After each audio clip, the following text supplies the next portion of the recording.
might be my most prolific year at the LA Times in terms of everything that I wrote about, everything that I covered. I think we know why he's the awards, proclamation for Congress, I was kicking ass in 2024, and yet I find myself completely uncomfortable. As much as I resisted even just having my name out there first on anything, the reality is I kind of run out of places to hide.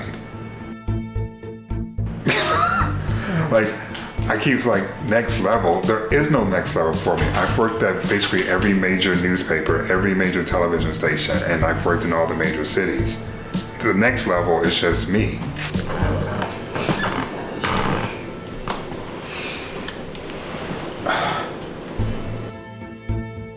I've built a career looking at the intersection of sports, NBA gets it right, culture, because you wanted to check my black card, and politics. I see it as a reflection of this will continue to be an extension of that. If the money's no good or the location. To find a comedian who believes that, Welcome to the LZ Granderson Show. Welcome to the LZ Granderson Show. I am your host, LZ, and behind me is Vegas. I'm not one of those people, but I am one of those people, and whatever that means to you, the answer is yes. This week I wrote about the Country Act that hit #1 on the Billboard digital chart. The reason why I wrote about this act is because it was artificially intelligence. It was not an actual person. Everything about the song is fake. Everything about the video is fake, including the man that you see in it. Breaking Rust is the AI artist's name. And the reason why I chose to write about that is because, one, I am always reminded of the writer's strike in Hollywood and how I always felt like it wasn't just a writer's strike. It was actually a creator's strike.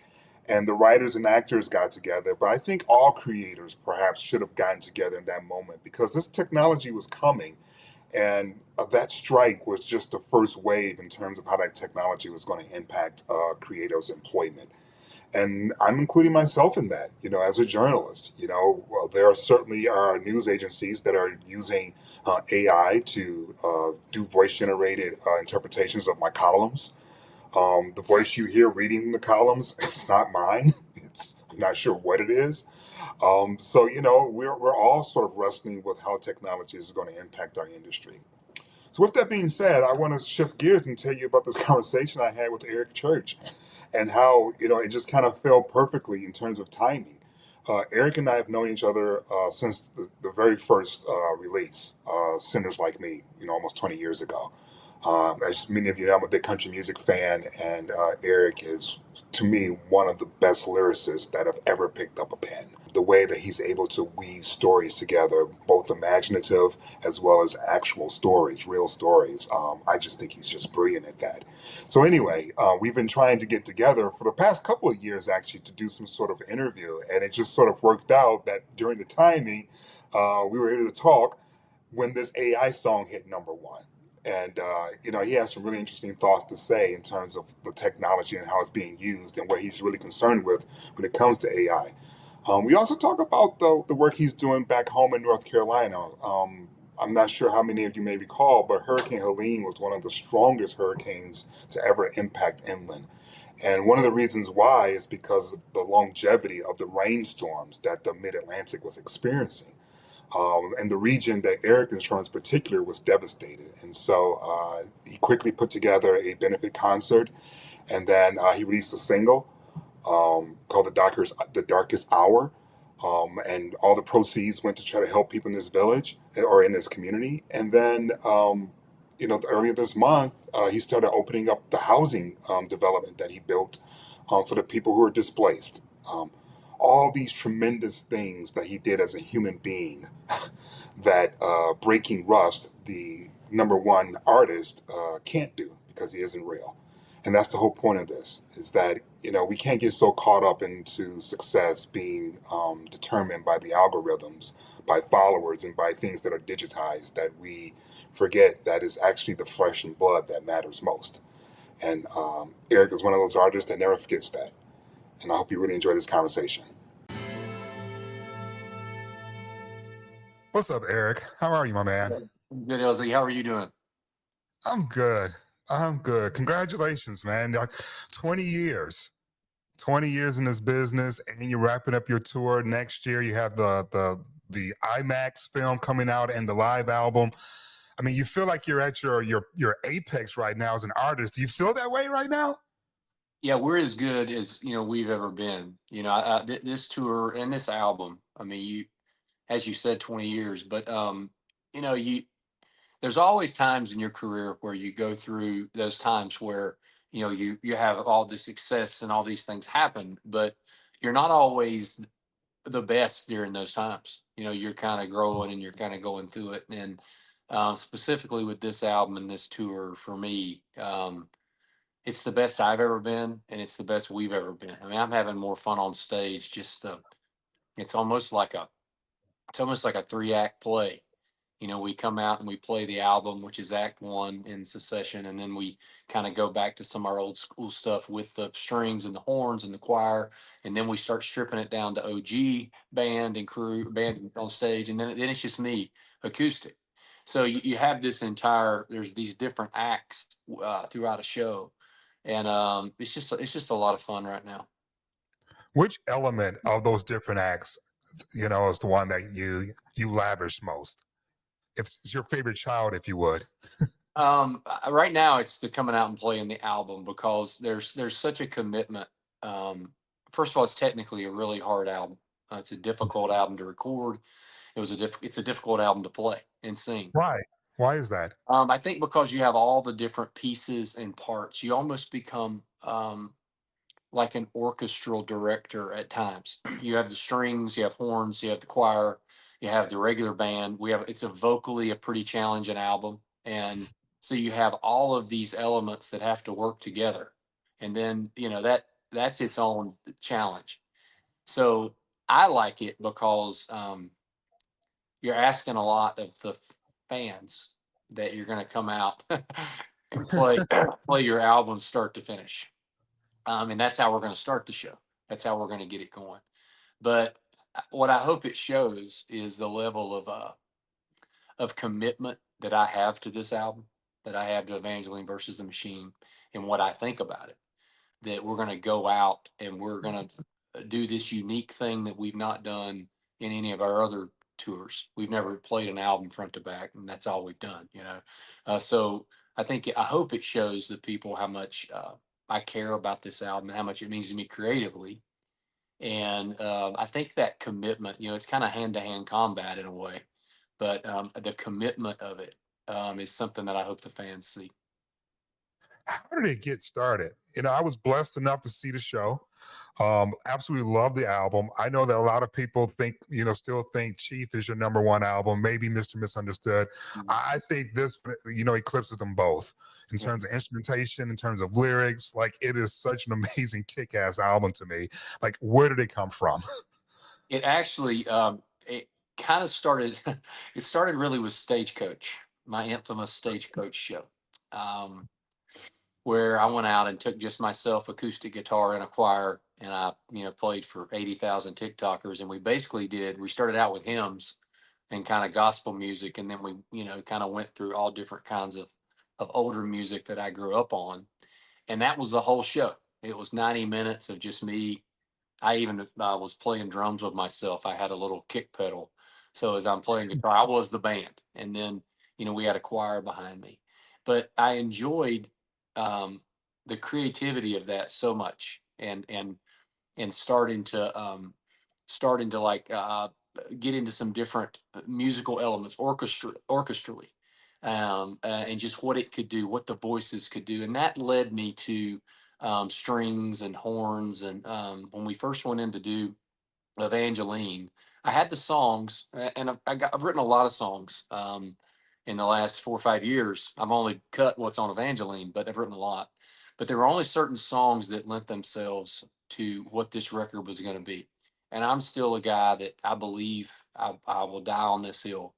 I still believe that um, the album concept and committing yourself to making a statement and putting it on one piece of art and explaining what that art is creatively is still the most important thing you can do as an artist.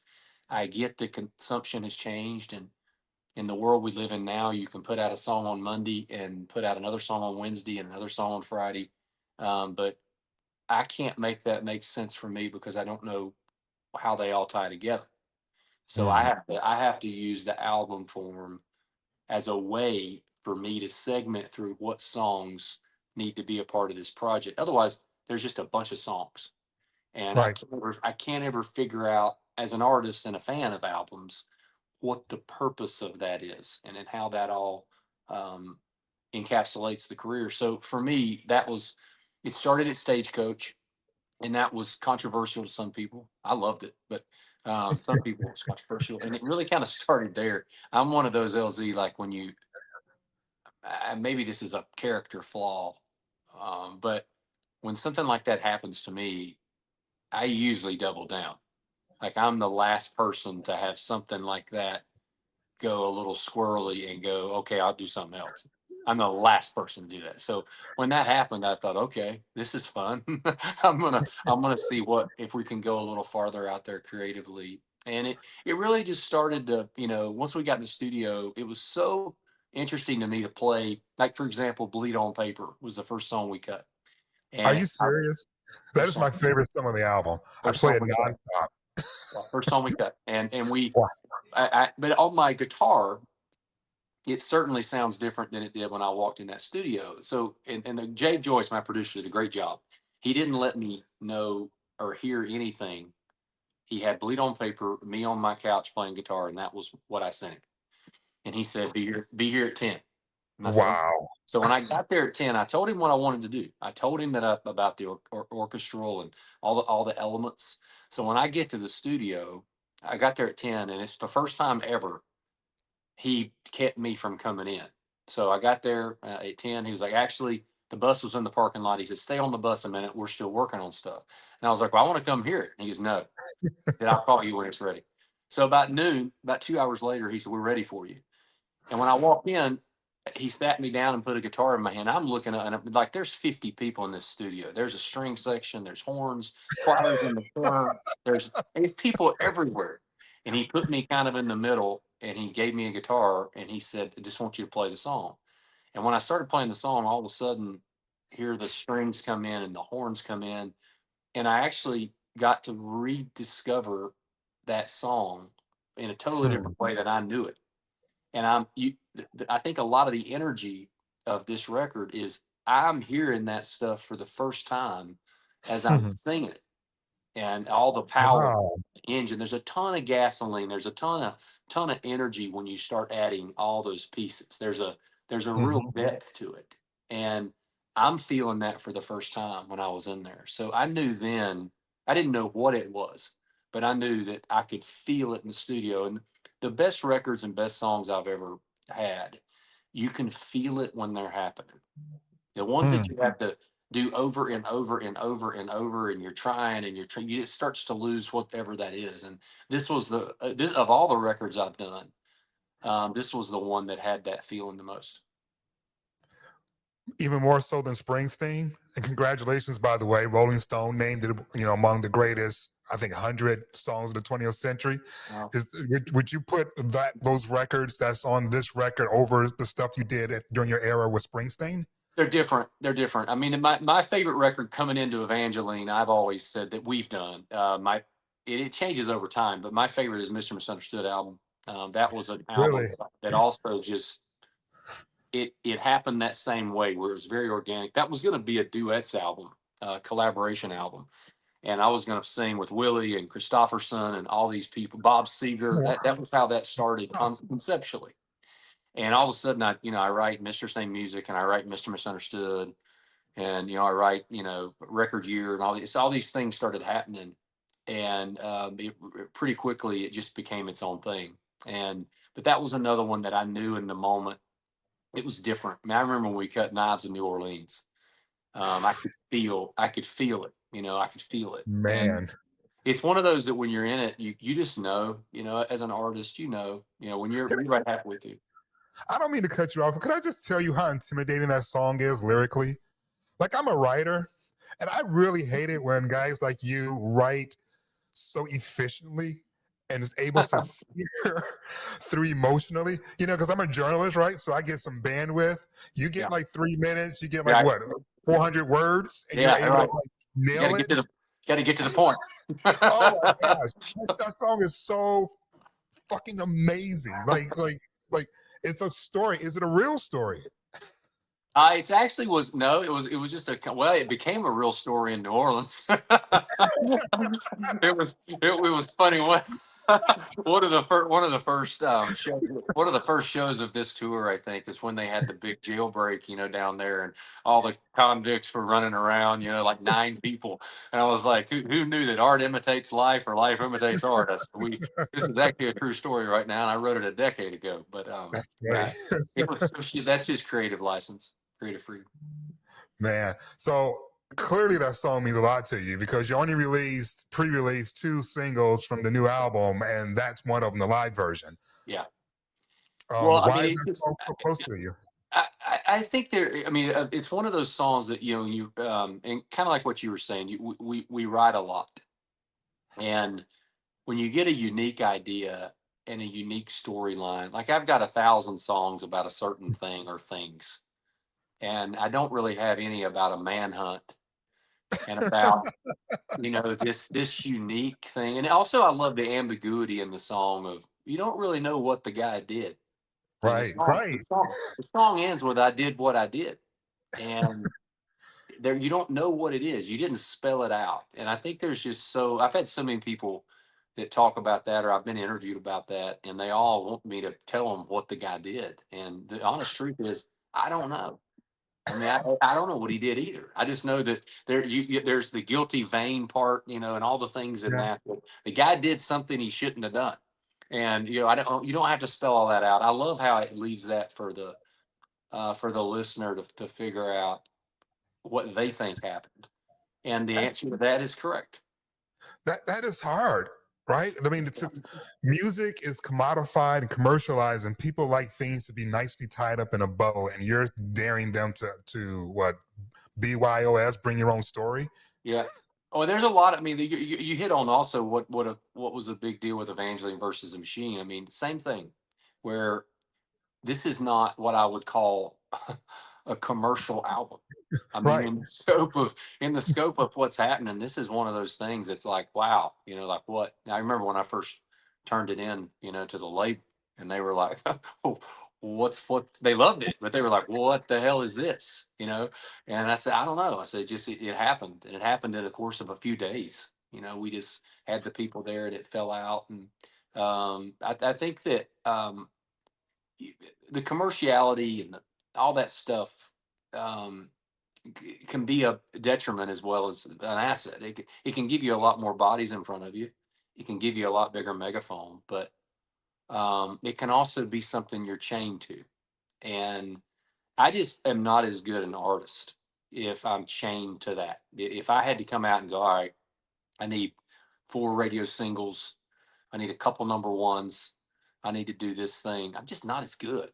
It just doesn't. I can't let what maybe my superpower is with a pen and a guitar come out as much if that's the constraints I have to work under. I've had more success with stuff that probably I didn't think was gonna be Like because what? like outsiders is a great example. Like when we came off the Chief album and our first single was Outsiders, which the version we sent to radio was almost 7 minutes long, and it's like prog metal. It was And pure metal. it's pure metal. I mean, it was when you get a bass solo in a country song, you're doing something. So that was one but it worked. And to this day, Yep.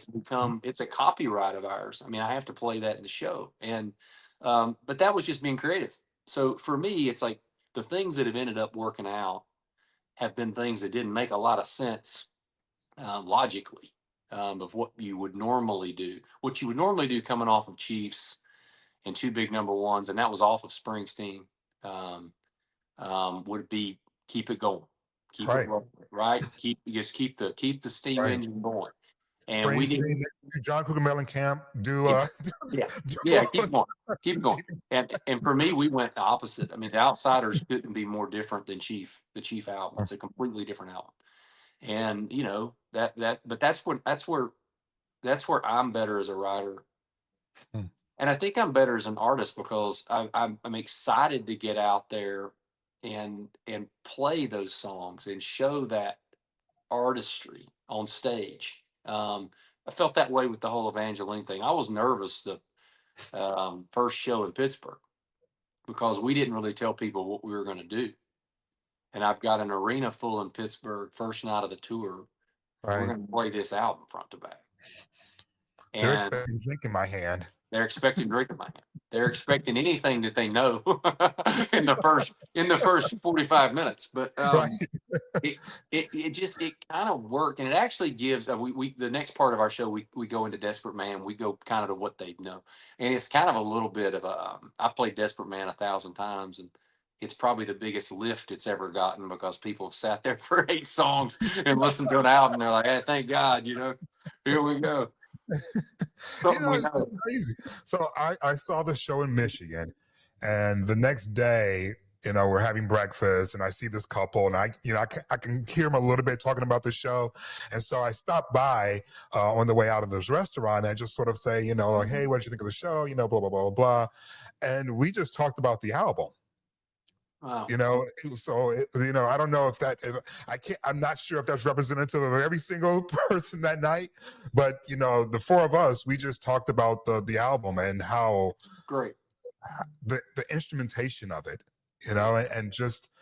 and how we couldn't understand how you could keep playing after doing it, because it felt like such a from a performative perspective, it felt like you had already given everything just to perform that album live, and then you go on for like another couple of hours, and we're like, aren't you like 40 some years old? Like what? I'm almost 50.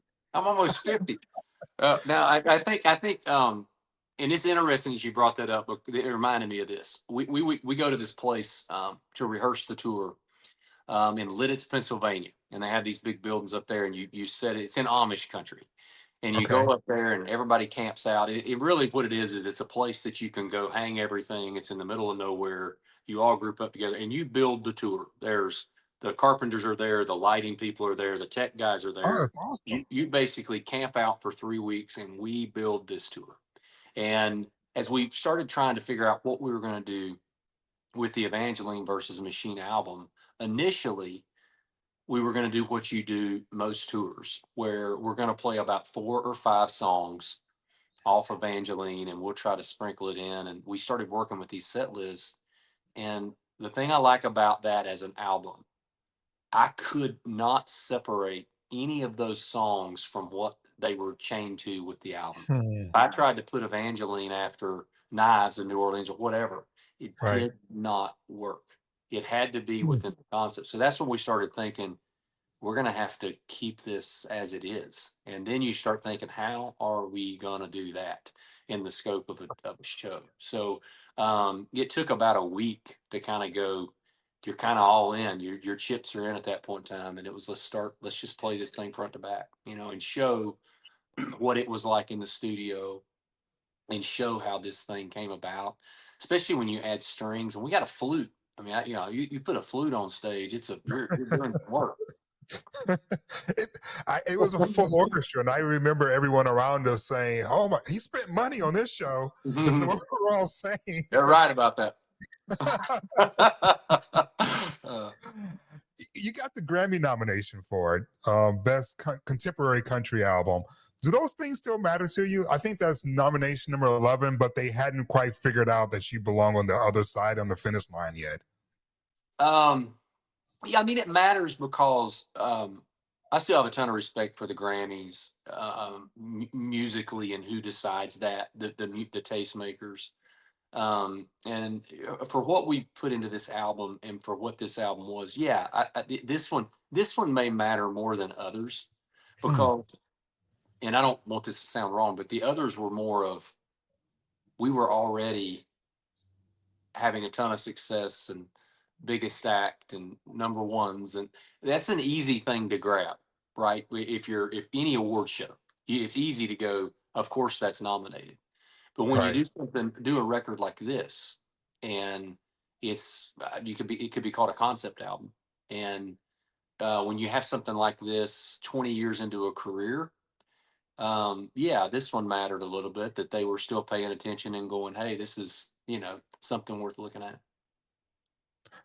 Does it bother you that you haven't won yet? Do you think about it? Not really. I It mean, bothers honestly, me. I'll tell you, it bothers yeah, me. yeah, it doesn't really. I mean, I guess it doesn't really bother me. I mean, and that's just me. I'm being honest. Like it doesn't really. I mean, everybody wants to win, but um, it hasn't really, for whatever reason, bothered me. I mean, I say the same thing about the country music awards and stuff too. I mean, it's just one of those things where sometimes I've had it be good at times. I remember after the first time I thought we should have won Entertainer of the Year. We had played, we played the Double Down. We were doing two shows in arenas, and we were completely changing the set list each night. We took a intermission break, no opening acts, and we're doing full arenas 2 nights in a row. And each show was coming in at about 3 hours and 10 minutes each. So it was over 6 hours of music in the same city with not the same set list 2 nights. Right. And I remember when we lost that year at the CMAs. And that one stung a little because I knew the work we had put into it. But here's what I found. The next show after the CMAs and we lost was one of the most rabid, rowdy live shows I've played, because people were offended. Those fans, my fans, were offended, and they took it personal.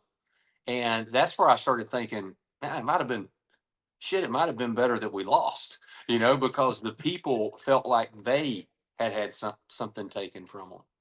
And it just made them that much more passionate and that much more, digging into their belief in the music. And so I guess I look at that stuff and just kind of go, you want to be in the game.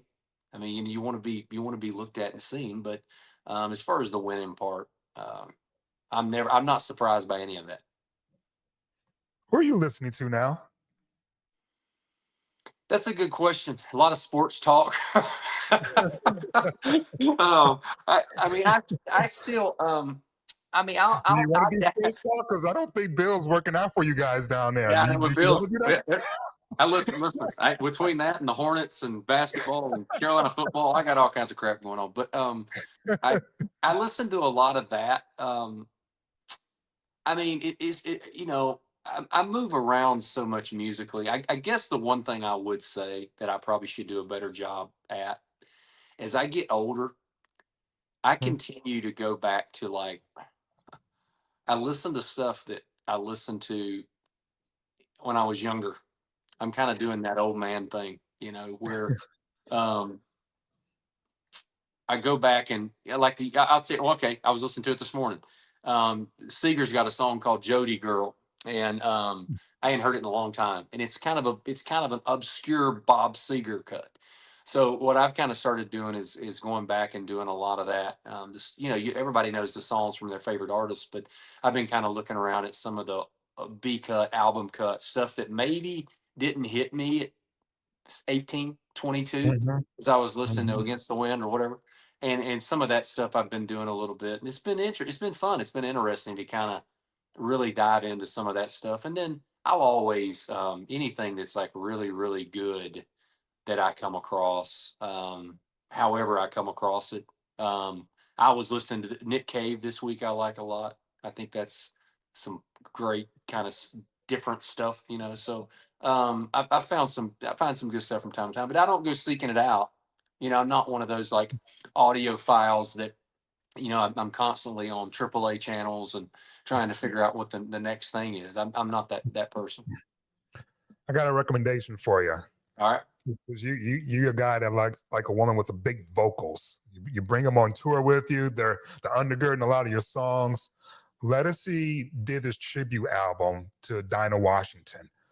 It's about less than an hour. The instrumentation is amazing. Her vocals are fantastic. I encourage you to listen to it. I can't get enough of it. I played with her. Did you wait? What? You played with Ledisi? Where? In New Orleans on the last tour, her and Trombone Shorty Get out. came out and played with me. You can look it up on YouTube. We played. I believe you. That's amazing. What did you guys do? Like, how did that even come together? I was talking to Trombone Shorty, talking to Troy, and we were in New Orleans, and I was like, hey man, I need, I kind of want to get involved with the city, and we've been bringing some people up, and I've played with Troy several times, and he introduced me and said, she's going to come out, and we sang 3 or 4 songs that night. Oh my gosh! See, it already happened. See, yeah. I'm done. My work here is done. She's great. She's great. It's absolutely fantastic. She has a song with him on this album, not the Dinah Washington one, but the one that's also nominated this year for 2 Grammys, called The Crown, and she has a song with trombone on that album as well. So she has he's 2. He's fantastic too. Yeah, he's absolutely. Yeah. Absolutely. Do you listen to hip hop? I never asked you that. Not that really. sounds like a no. I mean, my kid. Listen, I'm the father of a 14 and 10-year-old, so yes, I do. Yes. But I just I respect it. I mean, I had a conversation with a buddy of mine recently who really is into it. And listen, in the sports world, I mean, that's the biggest thing, right? Right. I do respect it. I just think for me, it's just never been something that, I listen to Chronic. Is there no artist that you could see yourself doing a single with? Way back in the day. In hip hop? Yeah. Brad Paisley and LL Cool J did a piece. Yeah. I mean, I'm older. I come from, Dre and Snoop Dogg era. But, there's been a ton of those guys. I think lyrically, Eminem's a genius. Yeah. I mean, really, like even now, like his stuff still holds up. Like, don't even just print it out. Just print it out and don't. Amazing storyteller. Yeah, just read it. Read what he's doing. So, there's been a ton of those over there. It's just not something that, other than my kids listening to it, it's not something that I listen to a ton. What do you think about? And I got to ask you this question, because it's a big story right now, and that's the #1 Billboard digital country song being completely done by artificial intelligence. What are your thoughts on that? I know you ain't scared because your art is above the algorithm, but what do you think are the implications of this hitting #1? I've been thinking about this a lot. I think at some point in time, I think 2 things. I think at some point in time, we have to determine that that's its own thing. And that AI algorithm up until now is not going to be able to walk on stage and play that AI algorithm. You're not going to buy a ticket to go watch that.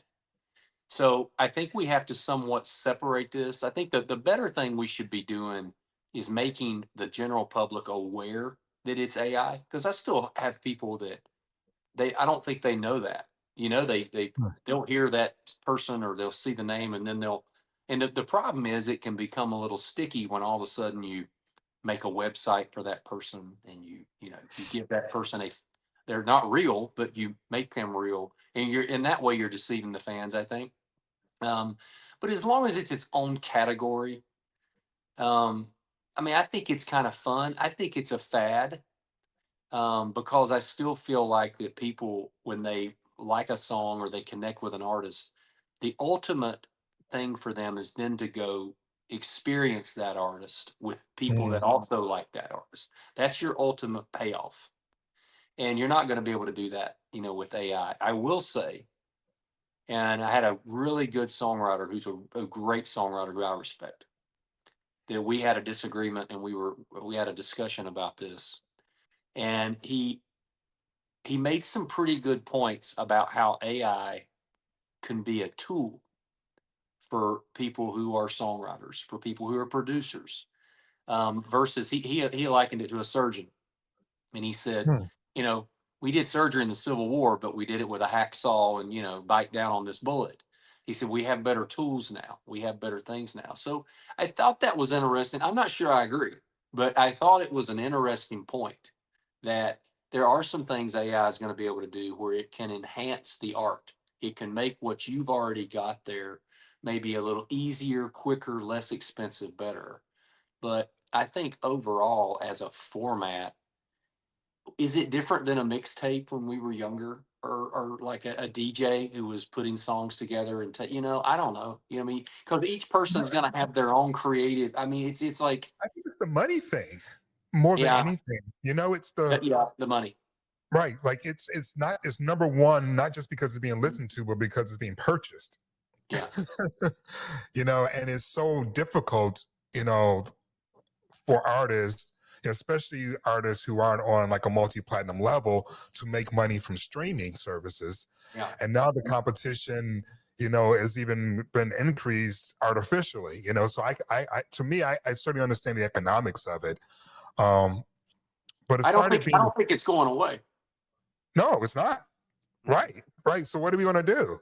I don't know. That's what we're going to have to figure out. I also think that this is the other point I was going to make, and I've been saying this for a long time. I see this with my kids. Mm-hmm.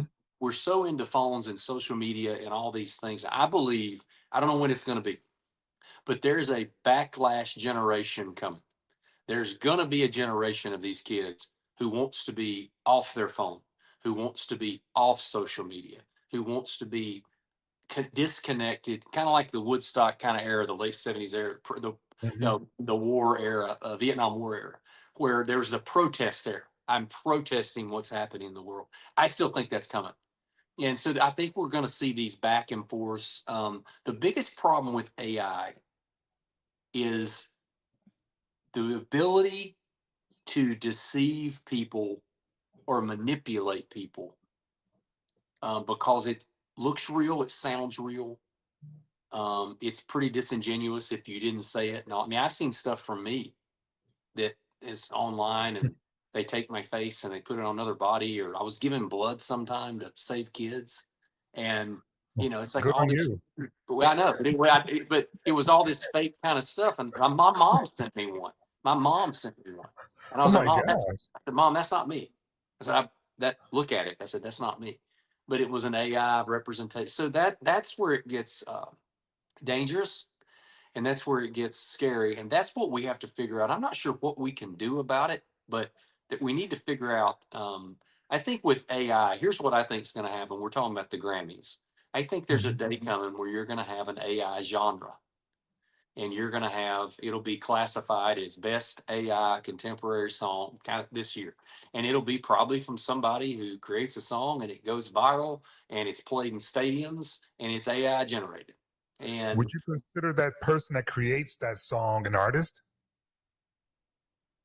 I wouldn't, but because I think the algorithm, I mean, you can sit there, I don't play with AI, but you could sit there and then, continue to go refresh, no, refresh. Basically what you're doing is you're prompting it, right?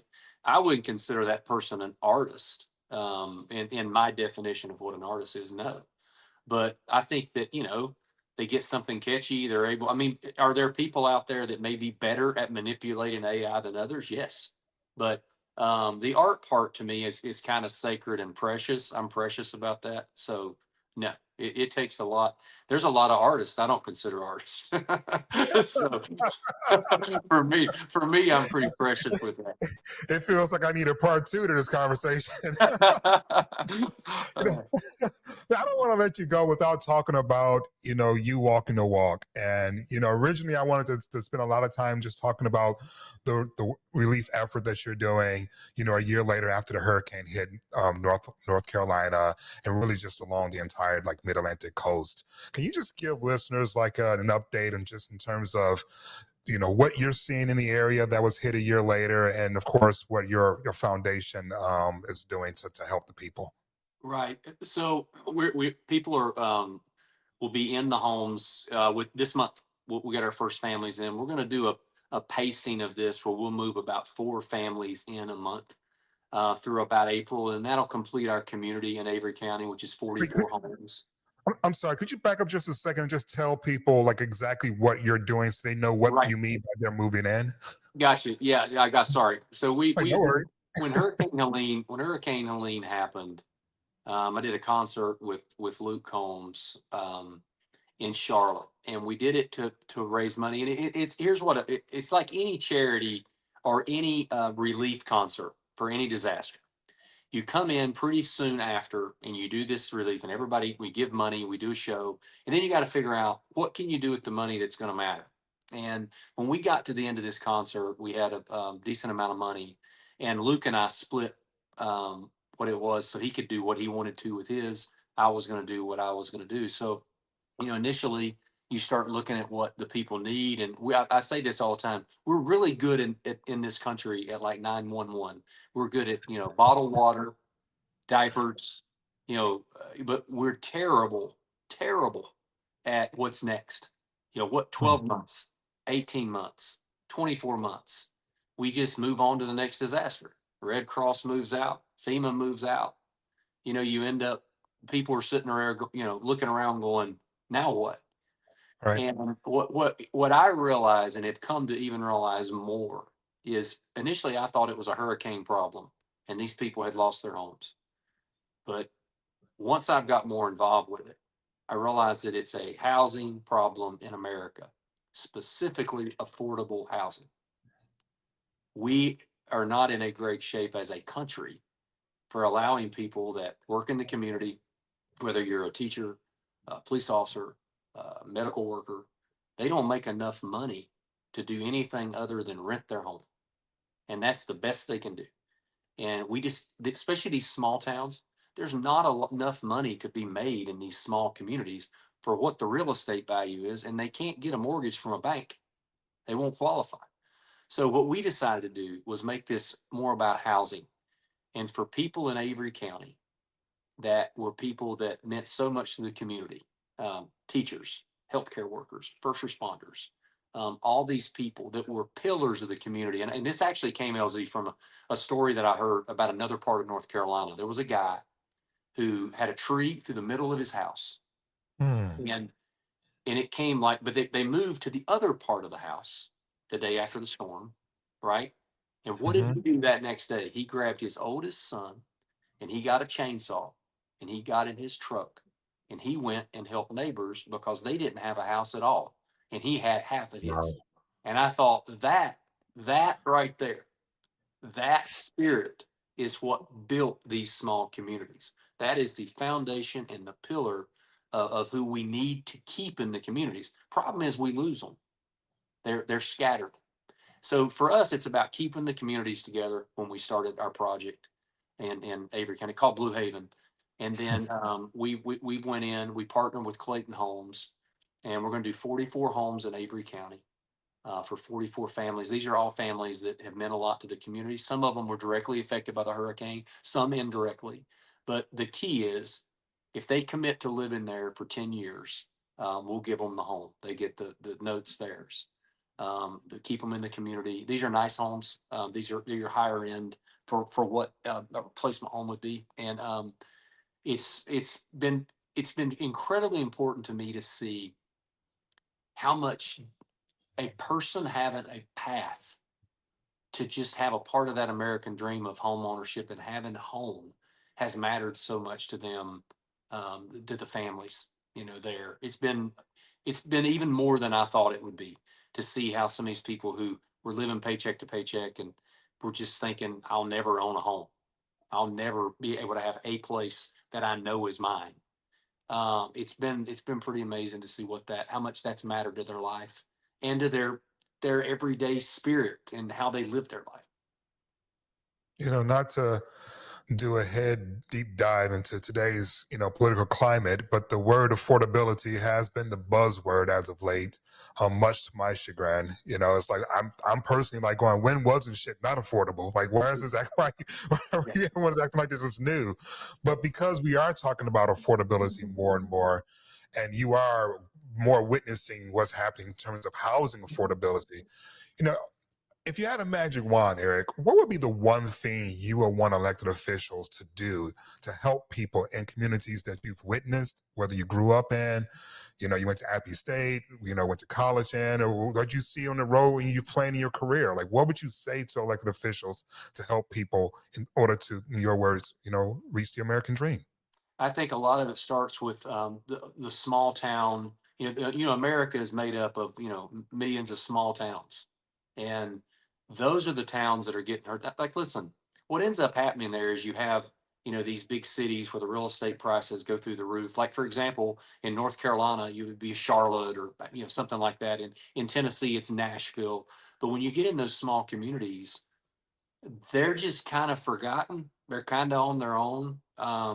They don't have really a really good infrastructure for being able to build or own homes to enrich that community. They also have a jobs problem and a salary problem there. I mean, if you're a teacher in Avery County, North Carolina, you're never going to make enough money to own a home ever. So it's a multi-headed problem where we have a pay problem for a lot of our workers. We have an industry problem in those small towns because there isn't really anything but local business or tourism in some of these places. And then we have a housing problem because even if you do make or have any of those jobs, you can never afford to be able to purchase a home. So how you attack it, to me, would be attacking the housing problem first. I would make it easier for people in small communities, small towns, to be able to own their home and enrich their community and stay in their community. Because the biggest thing we're losing in a lot of these small towns is the people. The towns go from 3,000 people in 2020 to 1,000 people in 2026 because they're looking for other opportunities. They're moving away. They're going to cities, but you're losing what the heart of that town was. And that's happening by the thousand, you know. And I just don't know that as a country, I don't think that's the best thing for our country. So I think solving the housing in these small towns is the first thing. You worry about the big cities and the trickle up effect, if that's what you want to call it. But small town America is the ones where affordability is the biggest damn deal. And that's who feels it the most. That's where it goes all the way, trickles all the way downhill to that bottom puddle. That is small town America. And I think by solving that as a country would really help the overall infrastructure of this country. We don't talk about that a lot, but it's very true. My background is Detroit. One generation later, small town in Mississippi, no infrastructure, no jobs. To your point, home ownership isn't even anything that's discussed, really. It's about making it week to week, month to month in a lot of situations. And, from my perspective, the reason why we don't talk about that particular issue the way that you and I are right now is because typically those aren't a lot of voters either. That's right. And in order to get people's attention, you either got to have money to donate or be a block of voters. And people typically do not care about the poor, not That's as right. voting blocks. Well, there's also not a lot. There's not a lot of financial upside for people to invest in a lot of those places. These are not places Right. that the home values are going to appreciate 100%. I mean, but I'm just saying from what I've seen Yeah. as a country, if we focus on that, I do think it will trickle up. I think it'll take a lot of the Agreed. pressure. I think it'll take a lot of the pressure off some of the cities that we're seeing, where Mhm. people will stay in their community. They will enrich their community. If you're a company and you're out there looking for manufacturing, if you have communities like this that are intact, that are structurally sound, well, that's going to be a better place for you to go and pay the wage that you want to pay to put your manufacturing facility there. Is small town America. That's the people that want it the most, that need it the most, that have the least competition for that. So I think it's a way. I think, again, if you start with home ownership and you start with this path of taking care of the people, I think all the other things start to click. All the dials start to click down the line. Wise words from a wise sage. Eric Church, thank you so much, brother, for your time. Thank you, LZ. I Really appreciate appreciate you, man. it. Yes, sir. And good luck at the Grammys, man. Hey. I'm so sick of them not giving you this award, man. Who do I need to talk to? I don't know. If I do, I'd tell you.